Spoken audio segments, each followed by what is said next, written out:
Ese waba uzi uwahanze umukino w'igisoro bamwe mu banyarwanda bakunda gukina? Turebere hamwe byinshi ku mukino w'igisoro. Umukino w'igisoro wahanzwe na Ruganzu wa kabiri NDORi. Hari byinshi bihanganye ubuhanga dusanga mu mateka y'u Rwanda, wabyitegereza imikorere n'imikoreshereze yabyo, ukaba wagira amatsiko yo kumenya uwahanze icyo gihangano gihanitse. Aho ugiye kubana nanjye niyo nkuru Karine, naho iyi ni niyo nkuru media. Wibuka gukora subscribe, share, like na comment kugira ngo nyine tujye duhora twibanira nawe hano kuri niyo nkuru media. Nkanatekereza ko umeze neza, utameze neza ibihe birahinduka. Uyu munsi ushaka kubona byanze, ariko ejo cyangwa ejo bundi hamwe n'Imana hamwe no gusenga ibintu bikagenda neza. Muri aya mateka tukaba tugiye gutatura byinshi ku nkomoko y'umukino w'igisoro wizihira benshi ukanezeza abawukinana ubuhanga n'abawubona, nk'uko tubikesha igitabo Intwari z'intambara zubatse u Rwanda rugahamya igitinyiro, cyanditswe n'umusizi Nsanzabera Jean de Dieu, inzobere mu muco, amateka, ubuvanganzo, umurage n'intekerezo z'i Rwanda. Tugiye gutatura byimazeyo amateka n'inkomoko y'umukino w'igisoro mu Rwanda. Igisoro bamwe mu banyarwanda bakunda gukina kandi bakagikinana ubuhanga ndetse bakizihirwa. Nk'uko icyo gitabo kibidutekerereza, inkomoko y'uwo mukino tuyikura ku mwami Ruganzu wa kabiri NDORi watwaye u Rwanda mu hasaga mu 1510 kugeza mu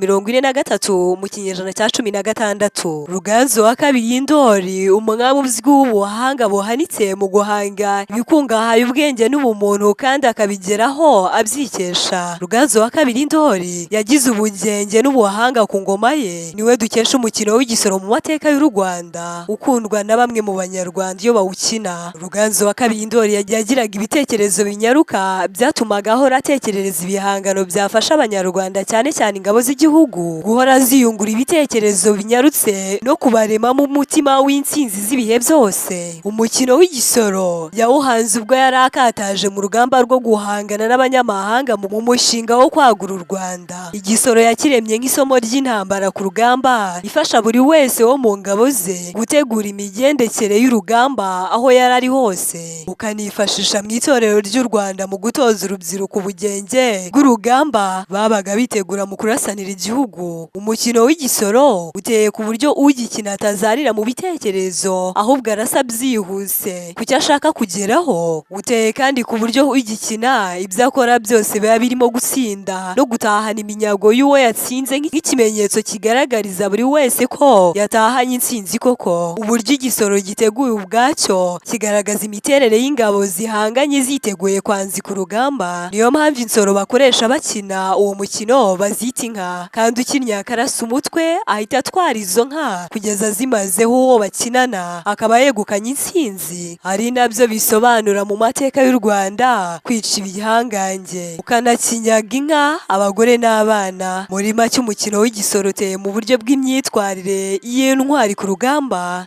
gihamya cy'uko uwo mukino w'igisoro wageneye gukabura ubutwari bw'ingabo z'u Rwanda. N'amagambo akoreshwa muri uwo mukino agaragaza neza ubwenge bw'ingabo zambariye urugamba rutsinda. Dore zimwe mu mvugo zikoreshwa mu mukino w'igisoro: harimo inka, inka bivuga ingabo; hakazamo umutwe, umutwe bivuga igitekerezo gishya gikaza imiryango; hakazamo kugereka, kugereka bivuga gushyira ingabo ku murongo njyarugamba; hakazamo indi mvugo ivuga kurasa, kurasa bivuga gutangira intambara; hakazamo indi mvugo ivuga guteba, guteba bisobanura gusumbirizwa n'umwanzi ukurasa umugereka; hakazamo ijambo guca umuvuno, guca umuvuno bisobanura gusubira inyuma ugatera ubundi bucakura bw'urugamba; hagakoreshwamo irindi jambo ryitwa kuvunura, kuvunura bivuga kugarukana ingamba nshya ku rugamba; ndetse hanakoreshwamo ijambo ryitwa kugarama, kugarama bisobanura gusa n'uyirengagiza kuri ku rugamba ukagenza gake uyobya ibirari ngo umwanzi yibeshye ko utakimurwanya. Kandi hakoreshwamo irindi jambo ryitwa kwimana, kwimana bivuga kurwana ku ngabo isumbirijwe ukayikura mu nzara z'umwanzi. Hakazamo irindi jambo rikoreshwa ryitwa kurangiza, kurangiza bisobanura gusoza urugamba usembya ingabo z'umwanzi. Mu gice cya kabiri tuzagaruka tureba kuri Ruganzu, Ruganzu wa kabiri NDORi, ku cyiswe ku kirenge cya Ruganzu benshi ubu tuzi tuvuga ko ari ku kirenge. Ese koko Ruganzu yaba yarahakandagiye? Ubu ni mu karere ka Rulindo aho benshi tuvuga ngo ni ku kirenge. Kuki nyine bahise ku kirenge cya Ruganzu? Tuzareba byinshi bitandukanye ku mavu n'amavuko ndetse n'impamvu bahise ku kirenge cya Ruganzu. Ruganzu kandi yari afite ubugenge bwinshi mu gihe yatwaye u Rwanda mu kinyejana cya 16. Ntuzakikwe n'igice cya kabiri aho tuzavuga kuri Ruganzu wa kabiri Ndori, aho yakandagiye ubu bita ku kirenge, nyine ku kirenge cya Ruganzu, ubu ni mu karere ka Rulindo. Benshi nyine tuvuga ko ari ku kirenge. Tuzaza tureba amavu n'amavuko ndetse tureba impamvu yiswe ku kirenge cya Ruganzu. Ese Ruganzu yaba yarahakandagiye koko? Benshi bavuga ko atahakandagiye ahubwo ari ubugeni yakoresheje, kuko uyu mwami Ruganzu wa kabiri Ndori watwaye u Rwanda mu kinyejana cya 16 yari umuhanga kandi yari ifitemo ubugeni bwinshi n'ubugenge. Ntuzacikanwe mu gice cya kabiri nyine aho tuzareba amavu n'amavuko, aho izina ku kirenge cya Ruganzu ryavuye. Wakoze kandi gufata uyu mwanya, wose maze ukabana natwe. Je uvaga nk'ibisanzwe ndi NDORi Karine, naho iyi ni NDORi Media. Mwibutsa gukora subscribe, share, like na comment kugira ngo tujye duhora twibanira nawe mu biganiro by'amateka yibanda ku mateka y'u Rwanda. Ufite ikibazo, igitekerezo cyangwa inyunganizi, nta kibazo wabinyuza hano muri comment section. Ariko kandi ushaka ko hari amateka y'umuntu cyangwa ibintu runaka tuvuga, wabitwandikira muri comment maze tukazaza tubivuga, tukavuga amavu n'amavuko, tukabikubwira mu magambo arambuye. Icyo mpora mbifuriza, Imana ikomeze yagure kandi uyobore intambwe zanyu. Turabakunda cyane hano kuri NDORi Media. Naho utaha mu gice cya kabiri ntuzacikwe, tureba amavu n'amavuko yo ku kirenge cya Ruganzu, ubu ni mu karere ka Rulindo.